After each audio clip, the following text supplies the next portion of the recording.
Hey friends, as you can see, I'm in a not too shabby environment. This is our second day at Ojo Santa Fe. We woke up in this lovely room with this lovely fireplace.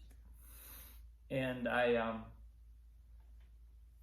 been reflecting a little bit on what I said yesterday on my post where I talked about some what seemed to be now friends coming over. It was the first time I had really spent much time around them.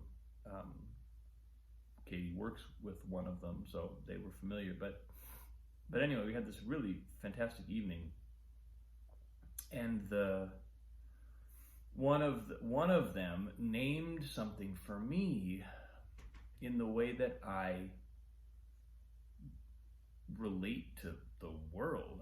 We went pretty deep pretty quick. We were talking about what we feel our purpose is, what we feel our mission is, if we have one. And I could sense, just by the way the question was being asked and that the question was being asked, I could sense that there was kind of a permission to go deep. There was kind of a permission to say what I often don't say when I'm asked about either the work I'm doing or what my goals are. You know, there's a variety of ways that I feel like that question comes at me. That kind of question comes at me where I feel the impulse to actually just deflect the question rather than really answer it. But in this context with these folks, it was like, oh no, they're actually asking the real question. They want a real answer. They're not looking for something that fits a stock template of what it's supposed to look like. And so I kind of just opened up about feeling like I'm most activated by working consciously with the creative process, almost always in a creative context, although, you know, institutional leadership and generating the narrative for an institution can also be a form of creative work. It is inherently a form of creative work, so it's not limited. But I enjoy being immersed in that process with an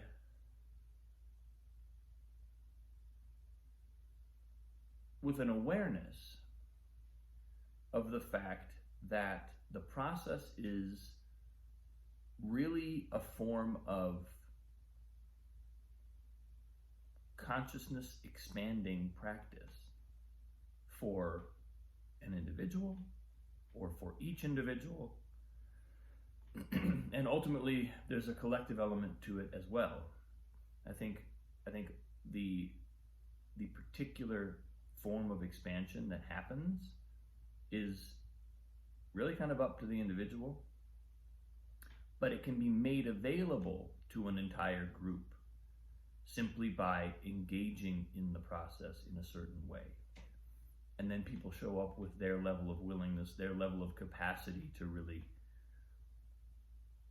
look at themselves and put themselves in context and contribute in that context. And that's where the growth comes from. That's where we learn. You know, a lot of times it's learning our own patterns. The creative process will reflect our own patterns back to us instantly, and it will teach us if we actually know how to go about our own internal creative process. It will teach us lessons that we could spend lifetimes waiting for a guru to come and bestow upon us. It's not that it's not great to have a guru who can do that. It's just that we can also do that for ourselves if we will go into a creative act with awareness. and with commitment, with commitment to that outcome. Because you can enter into a creative act with all kinds of different outcomes in mind. I'm reading a book, The Gift, right here, that talks about some of that and talks about the difference between what aspects of the creative process are given forth, what elements of creativity have to be given, have to be a gift, and what elements can be bought and sold like commodities without destroying the essential nature of the act. So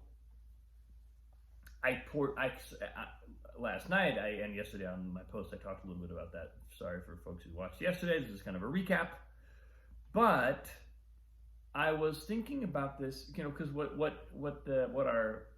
our wonderful dinner guests named was that what I was saying indicated that that my role is almost to be an instrument, and an instrument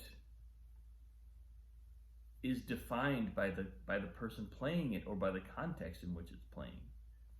So, which I thought was a really lovely way of acknowledging a certain level of competence, skill, awareness, consciousness, mastery in me, while at the same time making it not only okay, but sort of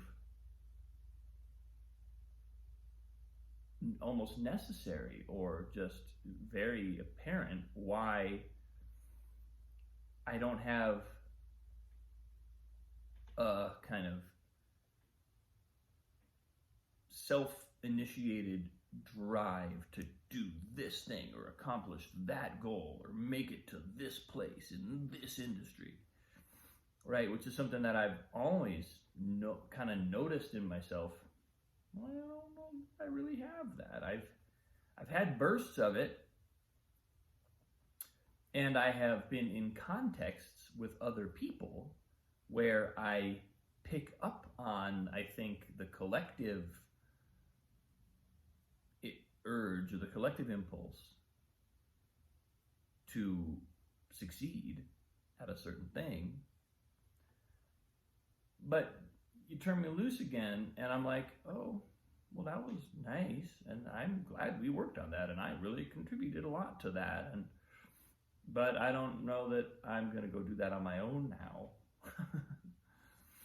And so it's kind of a phenomenon I've been identifying in the way I've lived for quite a while. And I was reflecting on all this. Aside, this is all recap. If you saw yesterday, it's a bit of recap, although I'm expanding on it already. And what really came to me today was, I was thinking, well, if that's the case, and what comes out of me as the instrument really hinges on the context I'm in and the people I'm with, then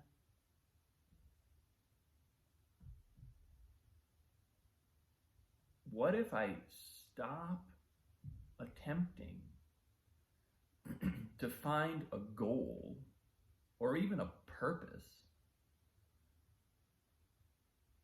that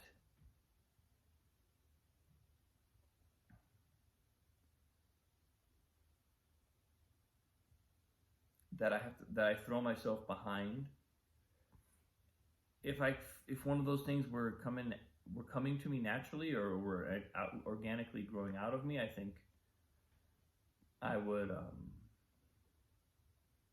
be totally open to it. But rather than think that that's what I need to find, what if I simply take a look at what contexts I operate well in, and what contexts feel like the contribution that I make is a good investment. That's the main thing.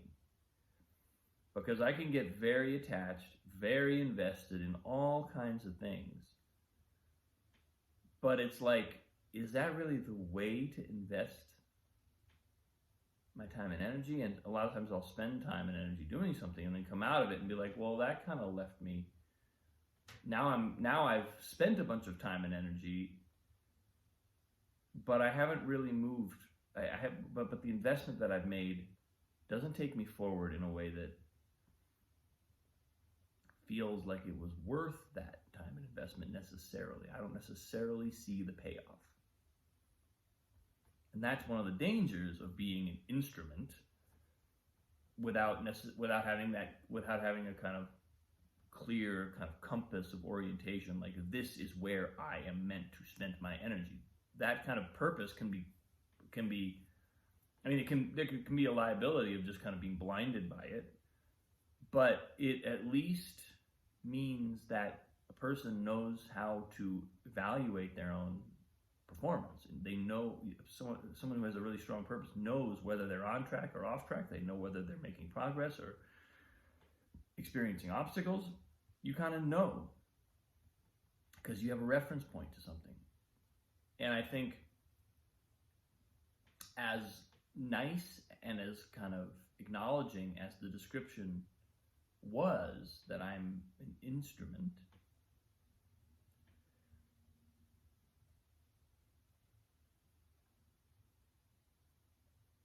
I think I crave an orientation towards something that lets me know I'm putting that instrument to good use.